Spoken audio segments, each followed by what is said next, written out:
Today I'm taking a look back at The Departed, Martin Scorsese's 2006 epic crime drama, set against the distinct backdrop of Boston and starring Leonardo DiCaprio, Matt Damon, and Jack Nicholson. Many consider the film a benchmark for modern crime cinema, but personally, I left the theater with one inescapable and troubling conclusion. Boston is a city where everyone, without exception, is about to be shot in the head.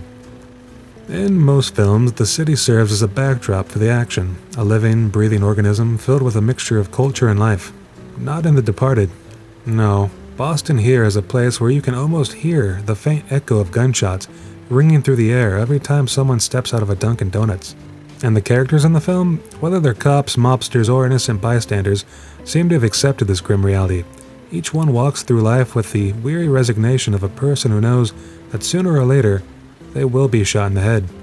I should mention the plot revolves around undercover cops and moles in the state police, but really, that's irrelevant. You could strip away all the intrigue, the betrayals, and the moral quandaries, and still, the defining feature of this film is the sheer inevitability that everyone will meet the same end: a bullet to the head. You watch, not to see if they'll succeed in their missions, but to find out when exactly their heads will explode, in a gory spectacle of brain matter and regret. Take the film's climax, for example, the famous elevator scene. The doors open, Leonardo DiCaprio's character, Billy Costigan, looks up, then bam, a bullet to the head, just like that. And in that moment, I realized the truth that Scorsese was trying to convey. No matter how hard you work, no matter how carefully you navigate the moral quagmire that is Boston, a bullet is waiting for you. The streets, the docks, the pubs, it's all just window dressing for the inevitable bloodbath that is everyday life. You're not watching the characters' stories unfold, you're just watching the countdown until their skulls splatter on the pavement. I have to admit, there's a dark beauty to it. As soon as they step into that elevator, you're not wondering if something bad will happen, you're wondering who's going to clean up the mess afterwards. It's practically a given in this world that no matter how deep undercover you are, no matter how loyal or treacherous you might be, Boston will find a way to shoot you in the head. The scene ends, of course, with more death, because in this Boston, no one gets a peaceful ride to the lobby.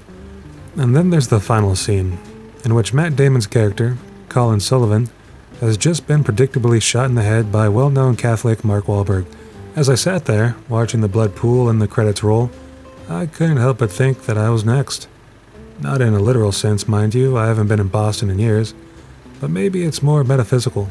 Maybe, just maybe, The Departed isn't just about crime or loyalty or betrayal. Maybe it's about the inevitability that life itself will shoot you in the head. Maybe that's the whole point. So, perhaps we should live our lives accordingly. Anyway, I'm Glenn Tubman, and I'll see you at the cinema.